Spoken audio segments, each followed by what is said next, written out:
नमस्ते, मैं पंकज केवट। हमारे YouTube चैनल पे आप सभी को अभिनंदन और नमस्कार है।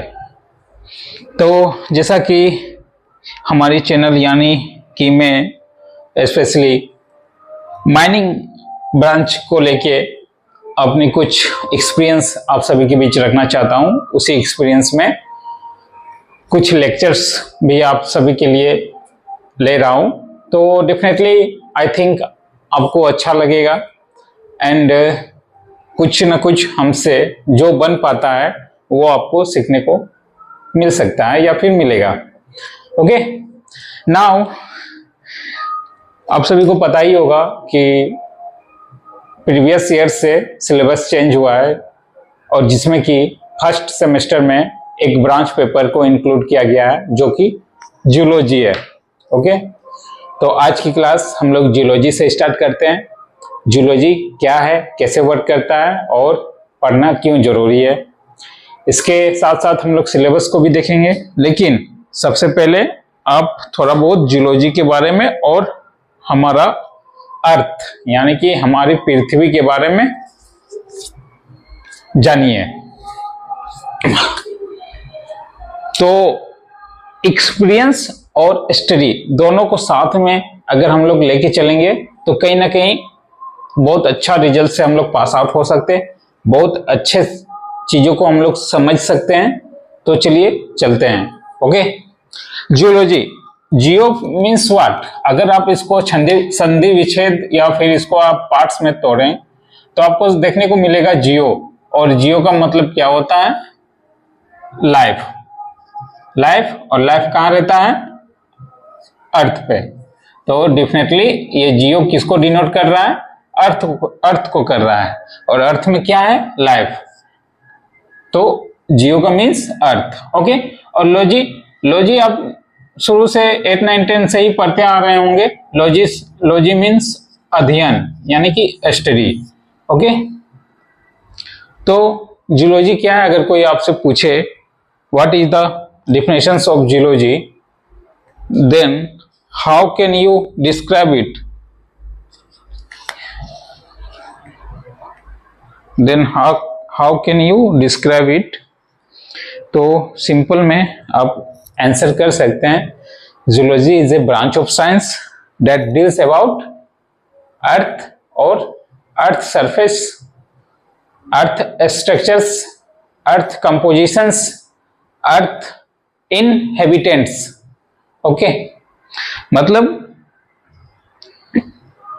जियोलॉजी साइंस का ब्रांच है जिसमें हम लोग अध्ययन करते हैं धरती के बारे में, धरती के कंपोजिशंस के बारे में, धरती में रहने वाले वासियों के बारे में, या फिर ह्यूमन लाइफ बोलिए या एनिमल लाइफ बोलिए या ऑर्गेनिक इनऑर्गेनिक लाइफ बोलिए। तो हम लोग जो अध्ययन करेंगे ह्यूमन लाइफ के बारे में, धरती के बारे में या धरती से रिलेटेड एनीथिंग्स, उसी को हम लोग क्या कहते हैं? जियोलॉजी। ओके, अर्थ को जानने से पहले या फिर स्टडी करने से पहले आपको समझना होगा कि धरती कैसे बना है। आपको समझना होगा धरती कैसे बना है, कैसे लाइफ आया, कैसे यहाँ ह्यूमन बींग्स आए, ऑर्गेनिक आए, इनऑर्गेनिक आए, कैसे इवोल्यूशंस हुआ, और क्या जो आज के समय में स्ट्रक्चर्स है धरती का, जो आज के समय में स्ट्रक्चर्स है अर्थ का, क्या स्टार्टिंग पीरियड में सेम इट इज होगा? कहीं ना कहीं आपके मन में ऐसा कंसेप्ट आता ही होगा अगर आप जियोलॉजी के स्टूडेंट है या फिर माइनिंग इंजीनियरिंग के कोर्स में आपने नाम दाखिला करवाया होगा। ओके, तो सबसे पहले हमारा वर्कशिप और वर्कशिप दोनों को साइड में रखिए। हम साइंस के मुताबिक अध्ययन कर रहे हैं, तो वर्कशिप और वर्कशिप, ओके, ये दोनों को साइड में रखिए। मैं ये नहीं कह रहा हूं कि आपने भगवान को नहीं मानिए या फिर धर्म को नहीं मानिए, डेफिनेटली मानिए, बट एज ए साइंस के लॉजिक के अनुसार हम लोग स्टडी करेंगे तो कुछ देर के लिए भगवान को थोड़ा साइड में रखिए और काम को साइड में रखिए। ओके, तो जब मैं बच्चा था या फिर रियलिटी में भगवान ने ही ये सब सारी दुनिया को बनाया, प्लैनेट बनाया, ओशियन बनाया, पर्वतें बनाए, हिल्स बनाए, माउंटेन, ये सब डेफिनेटली भगवान ने ही बनाए होंगे। और कहीं ना कहीं एग्जिस्ट करते हैं, भगवान है तभी तो इतने ज्योतिषलिंग है, इतने सारे देवी देवता की पूजा करते हैं। ओके, बट साइंस क्या कहता है? साइंस किसे फॉलो करता है? Science only one, that is nature. Science nature को फॉलो करता है। तो चलिए देखते हैं कैसे नेचर्स आए, कैसे अर्थ हुआ, कैसे origin of other planets and sun का ओरिजिन हुआ। तो इसके बारे में हम लोग थोड़ी बहुत डिस्कशंस करेंगे। देन आफ्टर सिलेबस की ओर और डिफिनेशंस के साथ आगे बढ़ेंगे। तो जूलॉजी का मीन्स आपको समझ में आ गया। It is a branch of science that deals with the life of earth और स्ट्रक्चर्स ऑफ अर्थ, कंपोजिशंस, ये सब जो भी अध्ययन हम लोग कर रहे हैं, जो भी घटना को हम लोग धरती से रिलेटेड है और उसको हम लोग पढ़ रहे हैं, तो उसको हम लोग जूलॉजी करेंगे। जूलॉजी बहुत मेजर इफेक्ट करता है एवरीथिंग्स में। एज लाइक अगर आप हिस्ट्री देखेंगे तो हिस्ट्री का एक बहुत बड़ा मेजर पार्ट जूलॉजी पे डिपेंड्स होता है, क्योंकि जूलॉजी से ही रॉक यानी कि जो भी चट्टाने हैं या फिर जो भी फिनोमिनन घटना हुई है अर्थ से रिलेटेड, वो इसी में डील करते हैं, तब जाके इतिहासकार या फिर इतिहास बनती है। ओके, तो आप समझ लीजिए हम लोग इतिहास पढ़ रहे हैं या जूलॉजी पढ़ रहे हैं, बात एक ही है। अभी हम लोग क्या करेंगे? अर्थ के बारे में पढ़ेंगे। अर्थ के बारे से पहले आपको ये समझना जरूरी होगा कि प्लैनेट और सन और 9 प्लैनेट या फिर अर्थ का ओरिजिन कैसे हुआ, अर्थ कैसे बना। तो चलिए देखते हैं। अगर आप कोई मूवीज देखे होंगे जो हॉलीवुड मूवीज होती है, बेसिकली किसी साइंस पे बनी हुई रहती है, तो एज लाइक अगर एरोस्पेस या फिर स्पेस की कोई अगर मूवीज देखी होंगे, तो आप एटमॉस्फेयर से ऊपर जो गैलेक्सी वे या फिर आकाशगंगा हम लोग दिखाई देती है, वो आपको किस तरह से दिखती है? एज लाइक बड़ी बड़ी चट्टानें रहती है,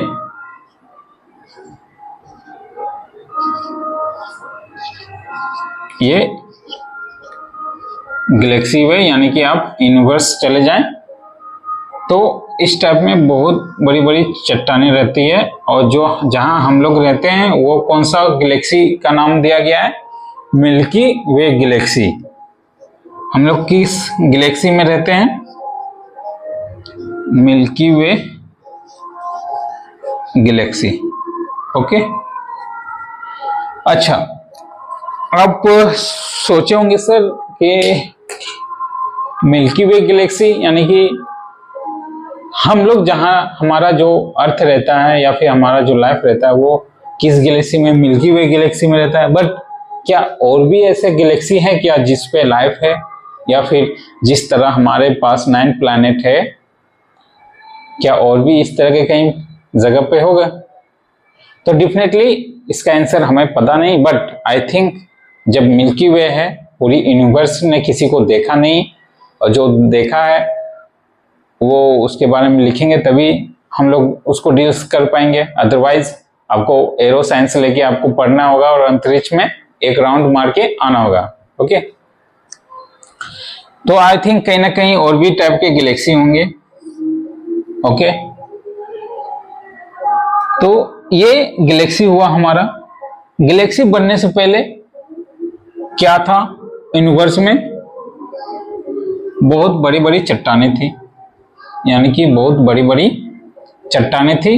और चट्टान को हम लोग क्या करते हैं? एस्ट्रॉइड के बोला जाता है। एस्ट्रॉइड, ये चट्टानें हमेशा मोशंस में रहती है। यूनिवर्स में अगर देखा जाए तो एवरीथिंग इन मोशंस, और एक घटना हुआ, एक ऐसा फिनोमिनन हुआ कि ये चट्टानें सेंट्रीफ्यूगल मोशंस में चलने लगी, यानी कि बहुत सारे चट्टानें मिलके मोशंस बनाए, मोशंस बनाते बनाते सेंट्रीफ्यूगल मोशंस बनाने लगे, यानी कि एक किसी चट्टान को सेंटर आप मान लीजिए और इसी के अंदर सब मोशंस में करने लगे और इकट्ठा होने लगे, डिपॉजिट होने लगे। और ये सारे डिपॉजिट हो गए, कहाँ आ गए? दिस वन, एक बहुत बड़ी चट्टान बन गई। और चट्टाने को यूनिवर्स में क्या कहा जाता है? एस्ट्रॉइड।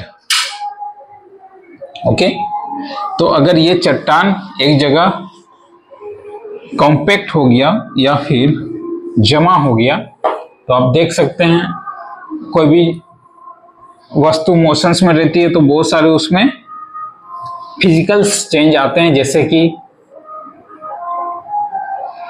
हीटिंग इफेक्ट, प्लस इतने सारे चट्टान हैं एक दूसरे से अगर टकराएंगे तो कोरोजन से एक दूसरे को हीट ट्रांसफर करेंगे। अगर ये बाइक और ये बाइक टकराया, बीच में कोलिजन हुआ, तो कुछ ना कुछ टकराने में हीट प्रोड्यूस होगा, हीट प्रोड्यूस होगा, हीट प्रोड्यूस होगा तो कुछ ना कुछ गैसेस बनेगा, और गैसेस बनेगा तो कहीं ना कहीं वो बाहर निकलने की कोशिश करेगा। ओके, अरे मोड ऑफ थर्मोडायनेमिक्स अगर आप पढ़े होंगे तो उसमें होता है ना 3 टाइप का मोड ऑफ हीट ट्रांसफर, और जहां हीट होती है वहां से क्या रिलीज होता है? गैसेस तो बनती है ना। अगर आप कोयले को जलाओ तो कोयला हीट प्रोड्यूस करेगा, हीट प्रोड्यूस के साथ साथ क्या वो कार्बन डाइऑक्साइड नहीं बनाता है?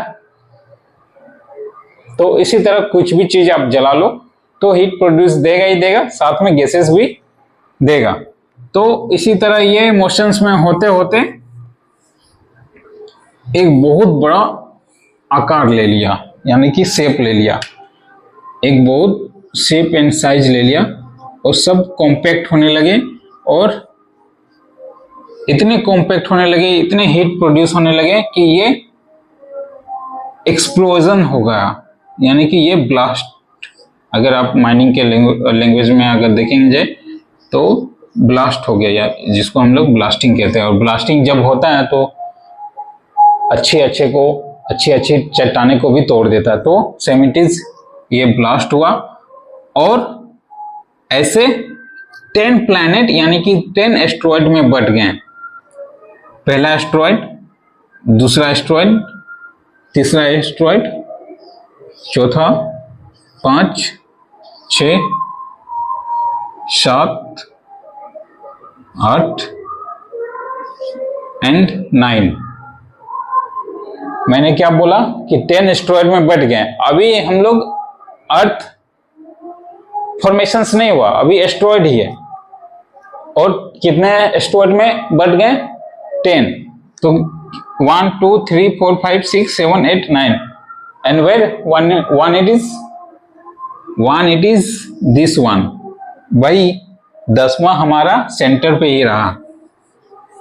ओके, जो भी घटना हुआ तो वो 10वां सेंटर पे रहा, और ये सेंटर पे रहा तो इसमें क्या हुआ कि बहुत सारे हीलियम, या फिर इसको आप सिंपली में समझना चाहते हैं तो ये क्या बन गया? सन।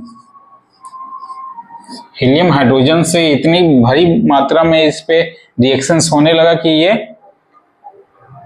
सन बन गया। ओके, जिसको हम लोग उपासना करते हैं। और अभी आपको पता ही होगा कि छठ पूजा चल रहा है, जिसमें हम लोग सूर्य देवता को पूजने में मानते हैं और छठ मैया की पूजा करते हैं। तो सिलेबस शुरुआत करने से पहले आप सभी को छठ महापर्व की बहुत बहुत हार्दिक अभिनंदन और बधाई देता हूं।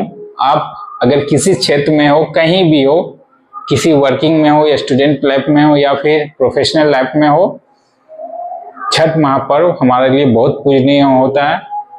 और इस दिन बहुत सारे लोग जो प्रोफेशनल से लेके स्टूडेंट भी जो होते हैं, अपने घर, खासकर बिहार और झारखंड के लोग अपने घर को बहुत आते हैं, अपने घर को याद करते हैं और छठ माँ का त्योहार को मनाने के लिए 100 मील की भी अगर डिस्टेंस रहे फिर भी आते हैं। ओके, तो हमारे लिए ये बहुत पूजनीय है, तो ये छठी मैया। तो ये हो गया सन का फॉर्मेशंस। देन आफ्टर जो एस्ट्रॉइड बटे, चट्टान बटे, वो क्या हो गया, ये 9 प्लैनेट बन गए हैं। और 9 प्लैनेट क्या क्या है, मरकरी, वेनस, अर्थ।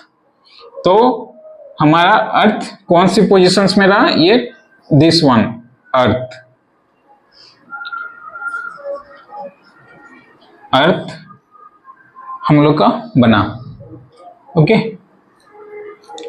बाकी इस पे हम लोग डिस्कस नहीं करेंगे, हम लोग जूलॉजी को डील कर रहे हैं। तो जूलॉजी हमारा क्या है, अर्थ। इसके साथ साथ कुछ चट्टानें बनी जिसको हम लोग मून के रूप में देखते हैं, और moon is a natural satellite of earth.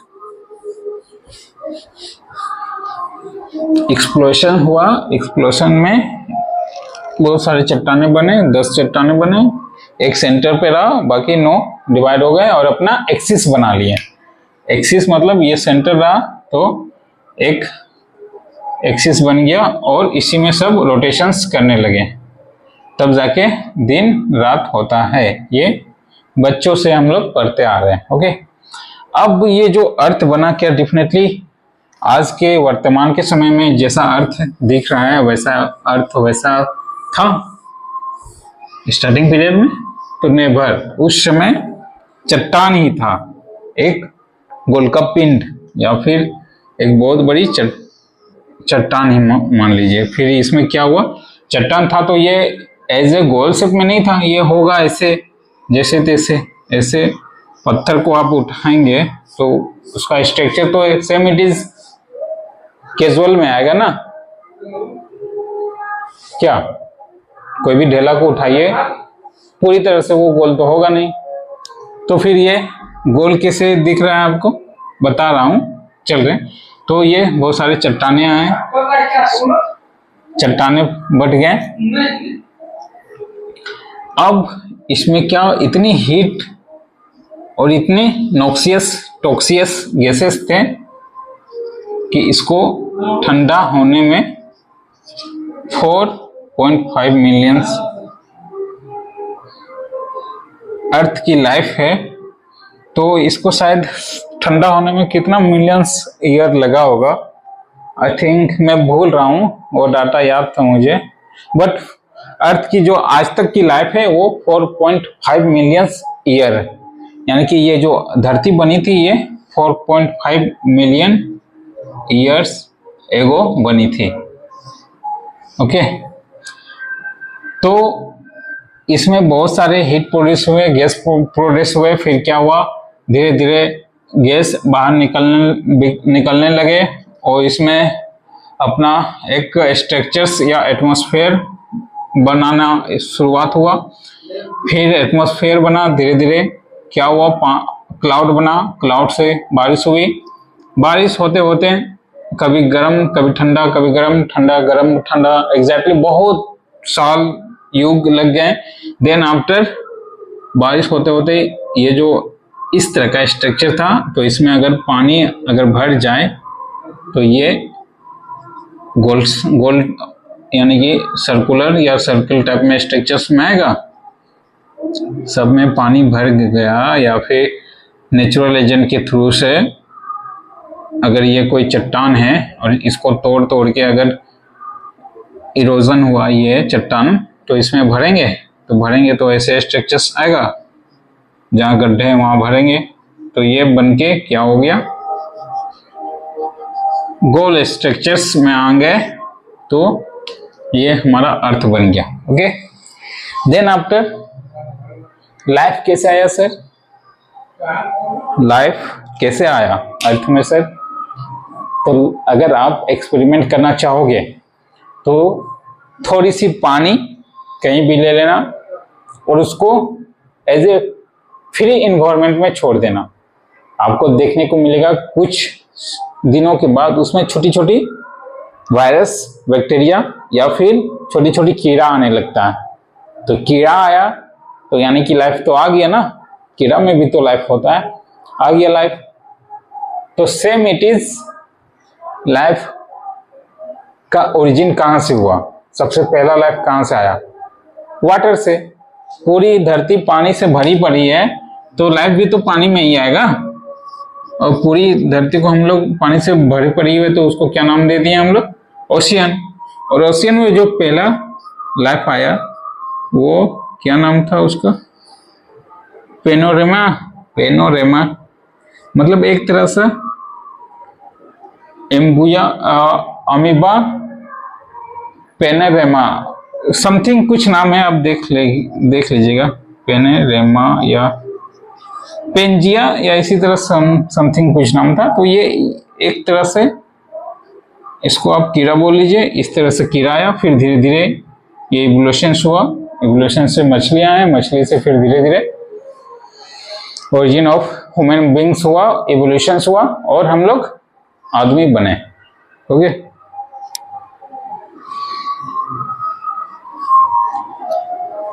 अब सर ये तो धरती बन गया, पर ये समझ में नहीं आया कि धरती में कोयले का बनना या फिर कोई भी मिनरल्स बनना ये कैसे आरंभ हुआ या फिर कैसे कोयला बना? सर माइनिंग स्टूडेंट है, जाहिर सी बात है हम लोग को जानना ही होगा कि कोयला कहाँ से बना, मिनरल्स कैसे बने। तो हुआ यूं, in the formations of earth, उस समय भी धरती पूरी बनी नहीं थी, लाइफ आ चुका था। और एक टाइम ऐसा था जिसमें बड़े बड़े डायनासोर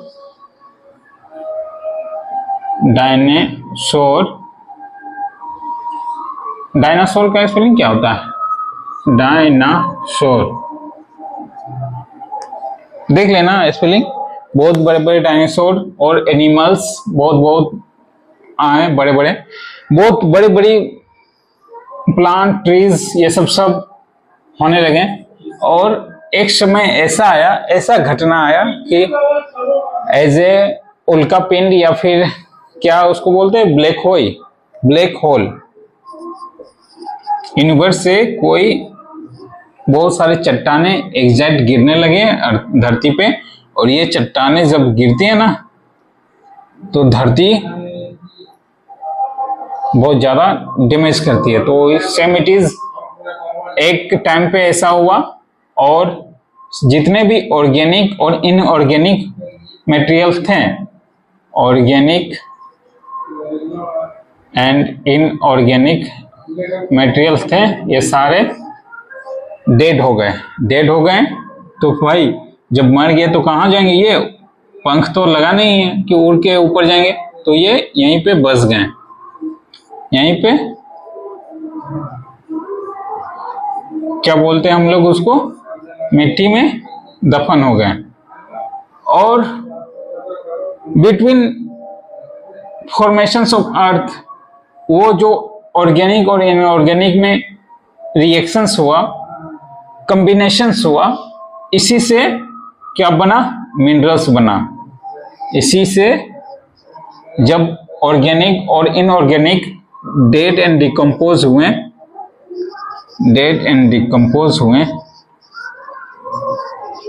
और यही सर गल के क्या बन गए? मिनरल्स बन गए, यानी कि मिनरल्स फॉर्मेशंस हो गया। ओके, अब देखना ये सारे वर्ड आपको जानना ही पड़ेगा, तो आप लोग भी हमारे साथ लिखते चलिए। मिनरल फॉर्मेशंस हुए, अब यहां से जियोलॉजी हमारा स्टार्ट हो गया। ओके, मिनरल्स फॉर्मेशंस हुए, अगर कोई जस्ट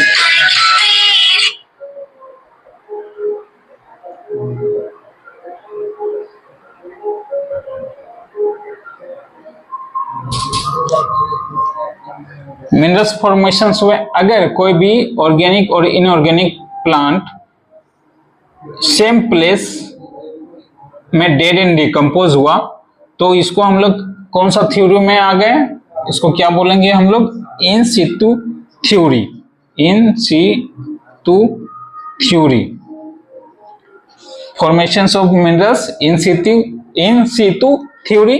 अगर यही मिनरल्स नेचुरल एजेंट के through, wind, air, water, glaciers या फिर और भी नेचुरल एजेंट के थ्रू ये डिकम्पोज होते होते किसी तरह से अपनी ओरिजिन प्लेसेस को छोड़ के किसी और प्लेसेस में जॉइंट होता है या फिर किसी और प्लेसेस में डिकम्पोज करता है या डिपोजिशंस करता है।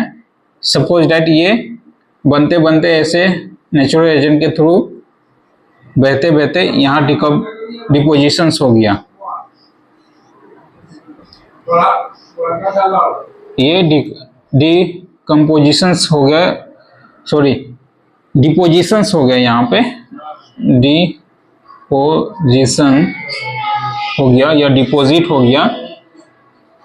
तो इसको हम लोग कौन सा थ्योरी में पढ़ेंगे? इसमें हम लोग ड्रिफ्ट थ्योरी में पढ़ेंगे। Just 1 minute please. हाँ जी, हाँ जी, हाँ अच्छा आ जाइए ना, घर पे आ जाइए। हाँ मैं क्लास ले रहा हूँ, आ जाइए जल्दी।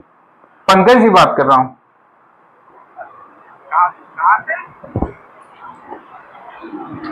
पापा दूध के लिए बोल रहे हैं। हाँ कहाँ थे? तो ये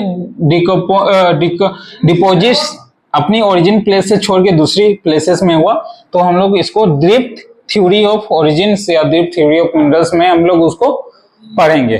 ओके, तो इतनी सारी कॉन्सेप्ट, कैसे धरती बनी, कैसे धरती में लाइफ आया, कैसे ओरिजिन्स हुआ, क्या क्या इसमें थ्योरी लगे, इसके बारे में हम लोग डिस्कशंस करेंगे।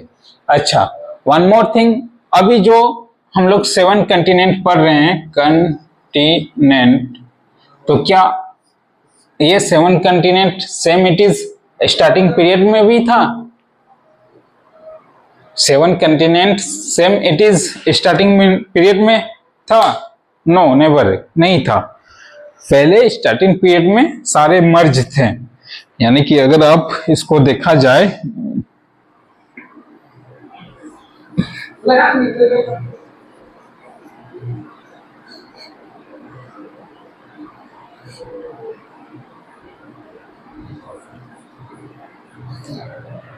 अगर देखा जाए तो ये चारों तरफ पानी और ऐसे सारे चीज मर्ज थे। जो भी 7 कंटिनेंट है, एशिया हो गया, यूरोप हो गया, या फिर जो भी ओशियंस है, ये सारे एक ही टाइम पे मर्ज थे। फिर क्या हुआ, एज ए आपको पता ही होगा कि धरती एज ए मोशन में रहती है, प्लस बिलो टू दी अर्थ बहुत सारे अर्थ क्रस्ट, मेंटल कोर, जिसमें माग्मा लावा रहती है और वो फॉलो एज ए मोशन में कंटिन्यू रहती है। तो हुआ यूं कि फिर से नेचुरल फिनोमिनन हुआ, कोई घटना ऐसी घटी जिसमें ये धीरे धीरे टूटना स्टार्ट हो गया। पहले 1 में टूटा, फिर 2 में टूटा, फिर 3 में, और ऐसे टूटते टूटते ये 7 खंड में बट गए, 7 पार्ट्स में बट गए। अच्छा, ये जो स्टार्टिंग का जो पूरी जॉइंट या मर्ज प्लेसेस थी या जो खंड था, उसको हम लोग क्या नाम दिए थे? उसको हम लोग नाम, 1 मिनट,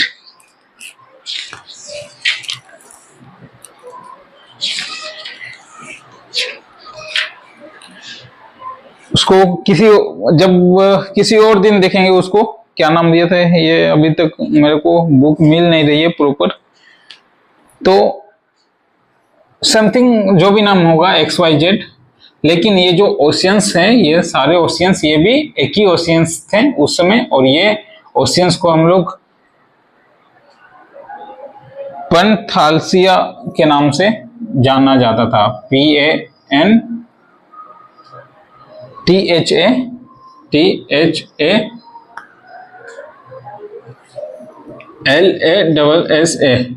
PANTHALSSA, पैंथालसा ओशियंस, या फिर जिसको हम लोग हग ओशियंस के रूप में देखे जाने जाते थे। हग ओशियंस मतलब बहुत बड़ा ओशियंस, एकलौता ओशियंस। मैं चेक कर लेता हूँ बोर्ड में, मेंटेन हो रही है। ओके, पेंथसाला हागोसियंस, और कुछ चट्टाने का नाम था, जैसे हाँ, चट्टाने का नाम था लोरेसिया। ये पहला चट्टान हो गया था लोरेसिया, LAURSIA,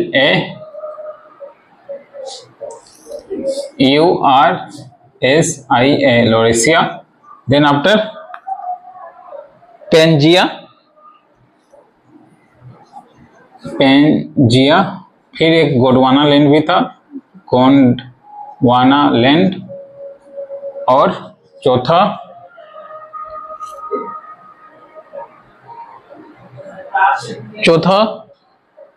नहीं था, बाद में इसको नाम पड़ा था। तो इस इरोशिया चौथा शायद इरोशिया, ये सब EIRS, ये सब हम लोग जब सिलेबस को आगे बढ़ेंगे तब हम लोग उसको चलेंगे डिस्कशंस करने के लिए। अभी कुछ इंट्रोडक्शन से आप बस ऐसे ही समझिए, ओके।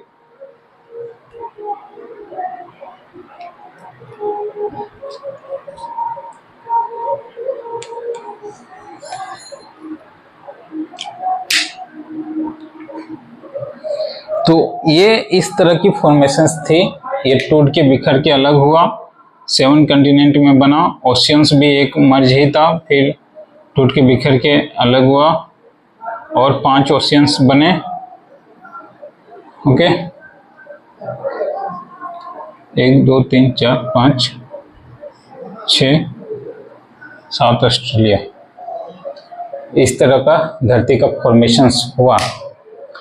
अब मिनरल्स का फॉर्मेशंस भी हम लोग समझ गए, dead and decompose of organic and inorganic materials, okay. तो ये हमारा इतिहास धरती से रिलेटेड, या फिर आप समझ लीजिए ये जूलॉजी का हमारा structures, okay. Now move to our syllabus, and syllabus is, let me look at, आपका सिलेबस है इसमें scope of zoology, zones of earth, understand weathering and erosions, पहला यूनिट, और ऐसे 4 यूनिट आपको पहले सेमेस्टर्स में पढ़ने हैं। तो आपको मैं बताना चाहूंगा हमारी वीडियो या फिर हमारी लेक्चर्स एज ए पिछले सालों से भी चलते आ रही थी, जो कि पिछले साल की जो सिलेबस अकॉर्डिंग था वो first year, second year, third year, यानी कि सेमेस्टर वाइज नहीं था, ईयरली वाइज था। और ईयरली वाइज में हम लोग ने सिलेबस को कवर किया था, और समथिंग अभी भी कंटिन्यू ही है, ओके। अब क्या हुआ, सिलेबस चेंज हो गया तो सेमेस्टर वाइज आ गए हैं, तो मैं कुछ जो टॉपिक अलग से होंगे उसको मैं अलग प्लेलिस्ट में मेंटेन करूंगा, बट अगर सेकेंड सेमेस्टर और थर्ड सेमेस्टर्स में आप है तो फर्स्ट ईयर को ही आप लेक्चर्स को देखिए, उसमें सारा आपको मेंटेन कर दिया जाएगा। और फोर्थ फिफ्थ में है तो सेकेंड ईयर को देखिए, और फिफ्थ सिक्स्थ में अगर आप थर्ड ईयर में आ जाते हैं तो थर्ड ईयर की लेक्चर्स को देखिए, मैं सारे उसी में इंक्लूड कर दूंगा।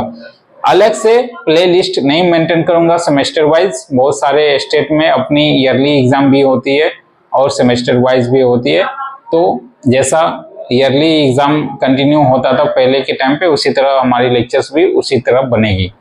तो ये जूलॉजी का अलग पार्ट होता है, इसलिए मैंने इसको अलग से प्ले लिस्ट बनाया है, ओके। और एक पार्ट माइनिंग सर्वेइंग का होता है, उसको भी अलग से प्ले लिस्ट में बनाना होगा।